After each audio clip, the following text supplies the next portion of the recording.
Hi, everybody. An off day. Kings, Warriors, they don't play again until Sunday. And right now, the Kings lead this best of seven series 2-1. Larry Krueger, you can see him on his YouTube channel. Listen to him in the Bay Area. He's everywhere. It is so great to have him join me here to talk about this series. Larry, I got to tell you, you and I both thought that the Warriors would win this series in 5 or 6 games. And I got to be honest, Larry, after watching this Warriors team for the first 3 games, they don't really impress me. They got some faults. I know they won last night, Larry, but they're not nearly as good as I thought. What are your thoughts on that? Well, I mean, they haven't been very good all year. I mean, this is a team that's labored through the season, and there's a little bit of going on as far as they're a little too old in some spots, they're a little Mhm. too young in some spots. But I think we saw them last night, partly out of necessity, lean on their younger guys. And I think Steve Kerr, if he does lean on them, he's going to find out that they're ready to contribute. Moses Moody and Jonathan Kuminga stepped up last night, and yeah, this isn't a vintage Warrior team. It hasn't been that all year, Mhm. but if you don't take them seriously, you may wind up regretting it because they're not going to be an easy out. Well, last night the Kings were awful. I didn't think the Warriors had their A game by any stretch of the imagination. Their shooting was not good. The Warriors, again, their unforced turnovers to me are so puzzling. But they have Steph Curry. And Larry, you and I did a lot of shows during the playoffs last year, and I always said I'm picking the Warriors because they have Steph Curry and the other team doesn't. I mean, he is the difference maker. And look at what he did last night. Yeah, I mean, and we can talk about the other guys, and we will, but yeah, Steph Curry had an incredible, classic. I don't say once in a career because he does it quite often, but Yeah. he had a huge game, and I thought one of the key little tinkering differences was Steve Kerr aligning Curry's minutes with Fox's minutes and Hmm. not allowing, or at least if Fox is going to go off, he didn't, but if he is, don't do it in those minutes when Curry's not on the floor. I mean, we saw Curry and Fox play different minutes at times in the first couple of games, and every time Curry was off the floor and Fox was on the floor, the Warriors got crushed.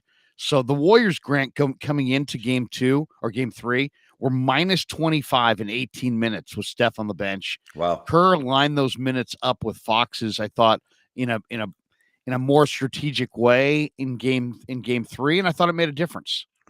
All right, I want to talk to you about Draymond Green. I want to go back to game 2. I want to give you my thoughts first, okay? I thought he should have been suspended. I said so before the league suspended him. I do believe that history factors into decisions made on suspensions. I also think his antics with the crowd pushed it over the top. Again, I'm trying to remove myself, try to be as objective as I can, just like you are. I think he should have been suspended. What about you? I don't think he should have been suspended. I think it's a blight on the league that he was. Stop taking players off the floor. No, he Baseball, took himself off the floor.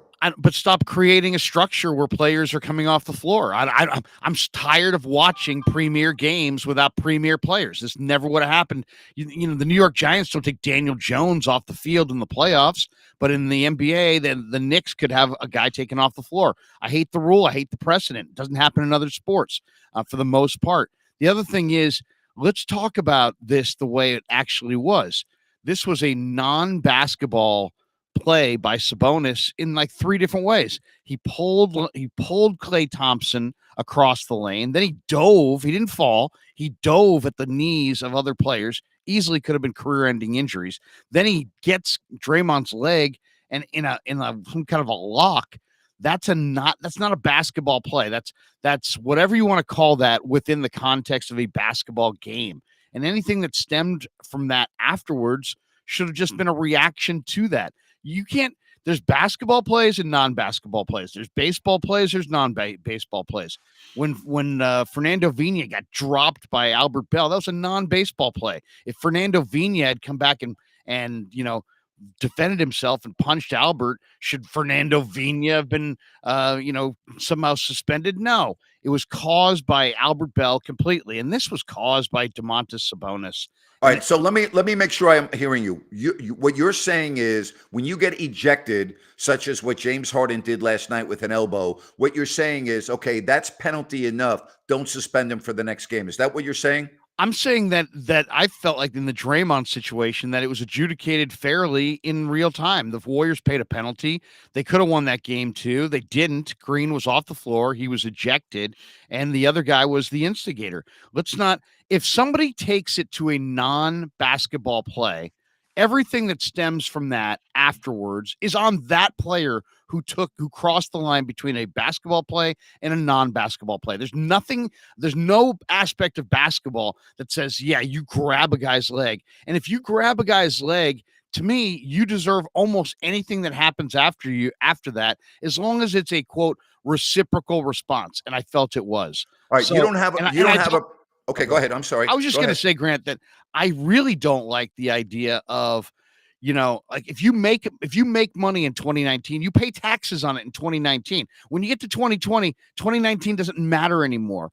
This idea that your lifetimes, if these were crimes, that would be one thing. These are not crimes. These are basketball issues. So to give him a harsher penalty because 3 years ago he kicked Steven Adams he also paid a penalty 3 years ago. To me, it should be a new year. These are not crimes. This is not, he didn't rob somebody. It's not burglary. This is a basketball deal. So to me, to look back at his past issues and to take him off the floor, you're penalizing the Warriors. They won the game, but they didn't have to win the game. You're screwing around with the integrity of the series, and you're taking the stars off of the floor in a very expensive entertainment. I don't like it. I don't like the precedent it sets. Okay.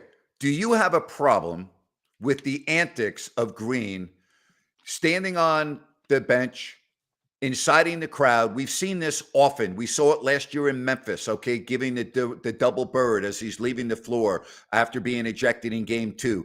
I mean, he obviously is not able to control that aspect of his emotions. As somebody that's watched the Warriors through all of these years, that doesn't bother you? No, it bothers me that they no longer make an attempt to rein him in. And when Steve Kerr was asked about it, they're like, Steve, why didn't you guys have somebody grab him? Why didn't you have somebody bear hug him? Why didn't you have somebody, get him off the floor or, sit him down or whatever?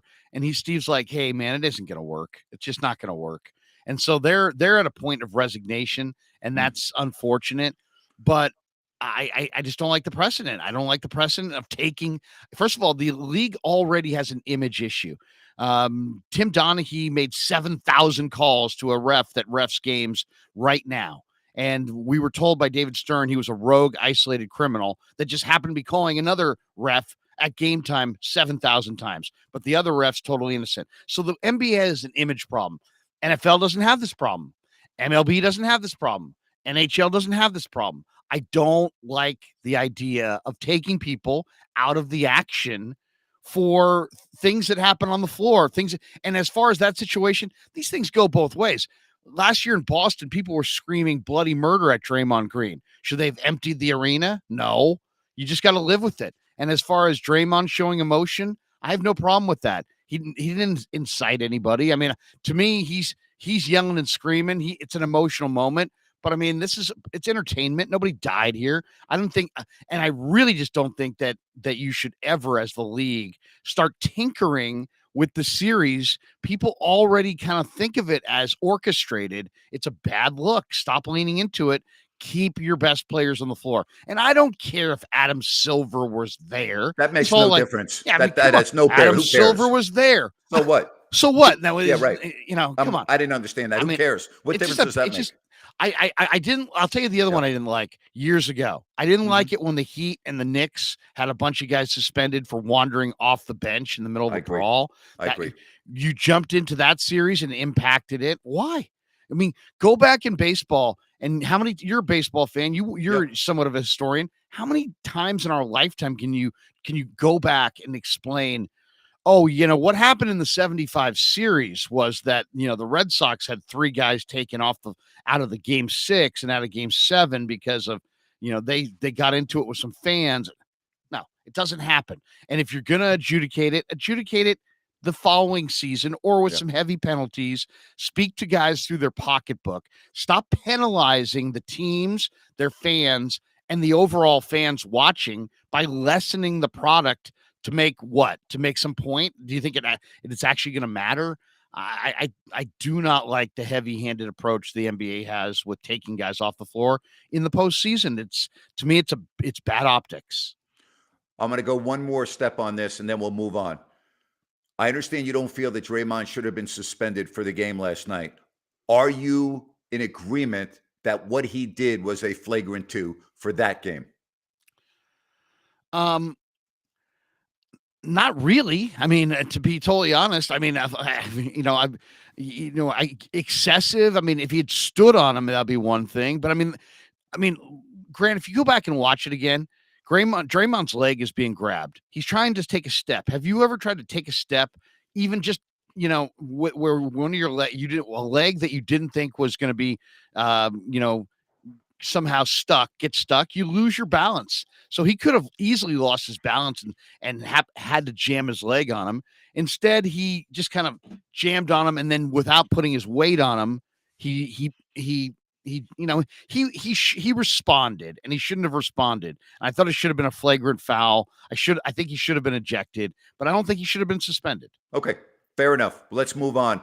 Were you surprised at how effective the Warriors were with rebounding and the inability for the Kings really to get to the free throw line without Draymond Green? You mentioned some of the players that stepped up. Did that aspect of last night surprise you, that the Warriors could be as effective as they were without Green on the floor?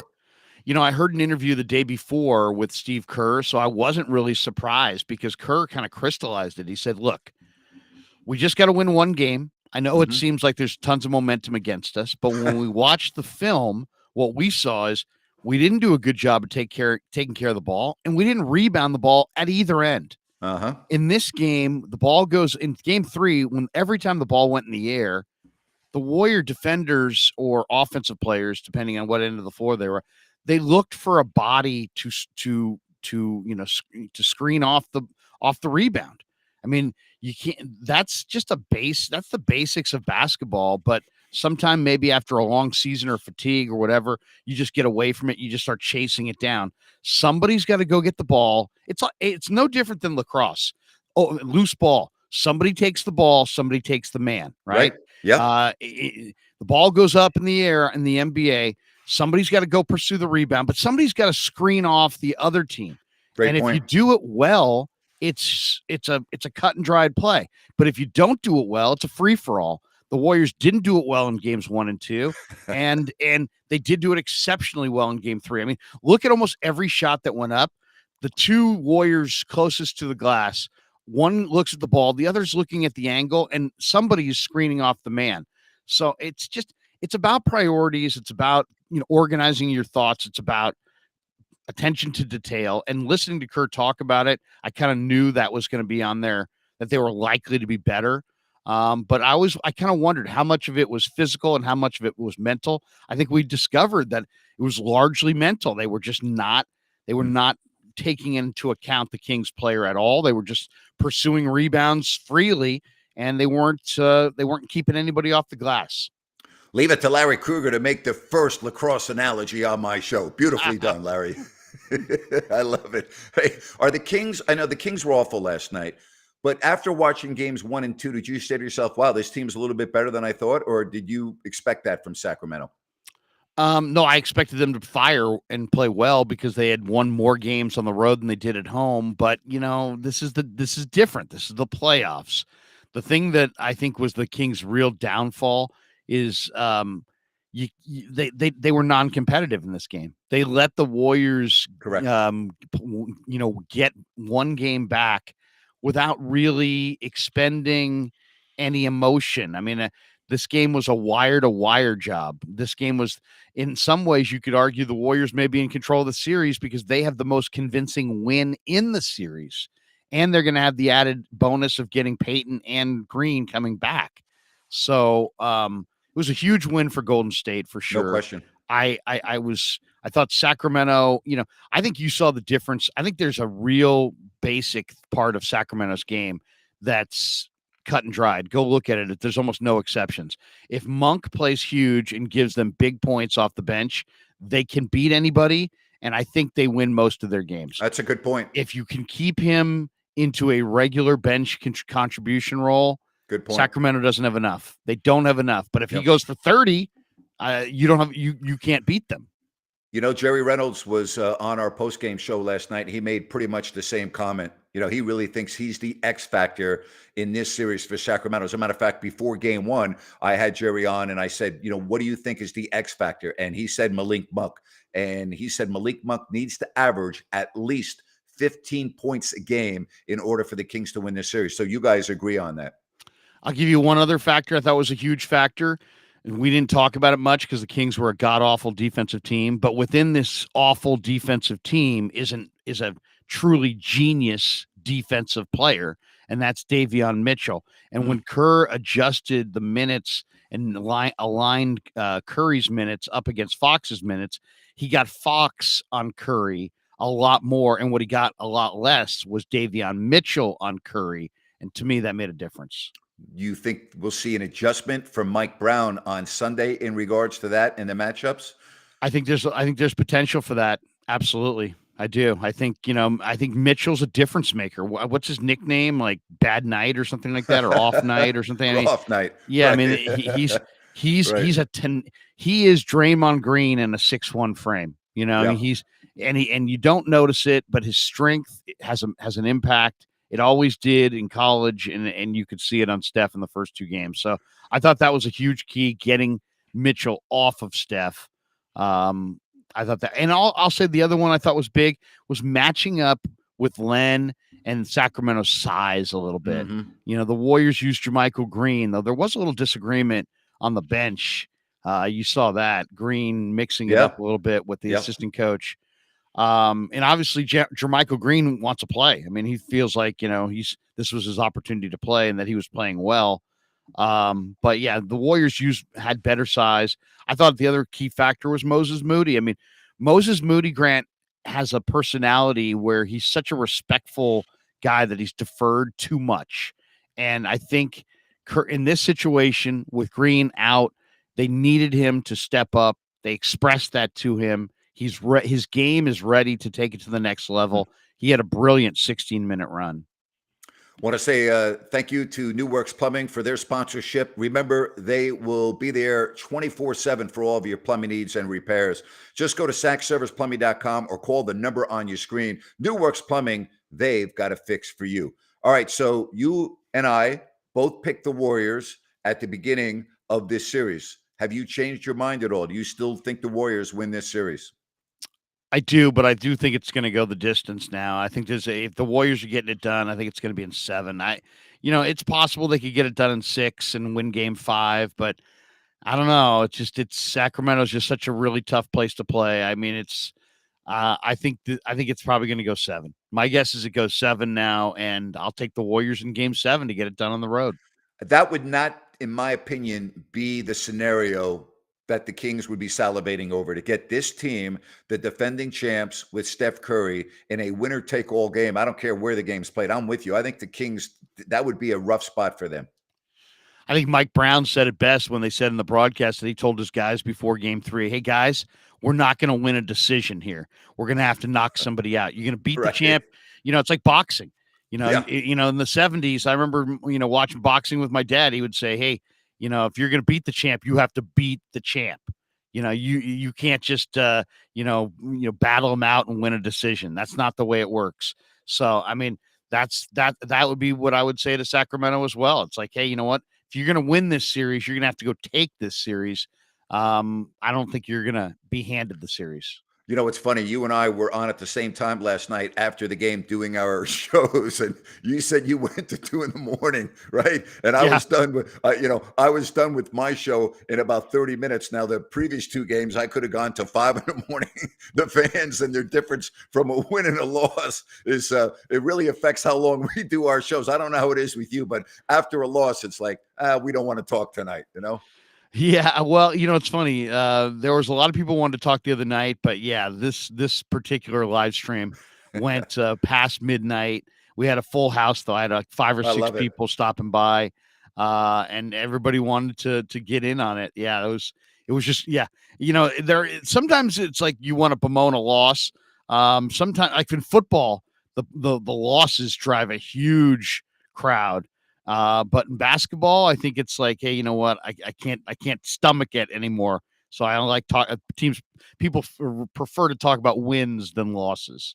Great stuff, Larry. I wish you the best moving forward. And, who knows? Maybe you and I will do this again leading up to a game 7. Always fun having you on. I greatly appreciate it. Anytime, Grant. Love to come on.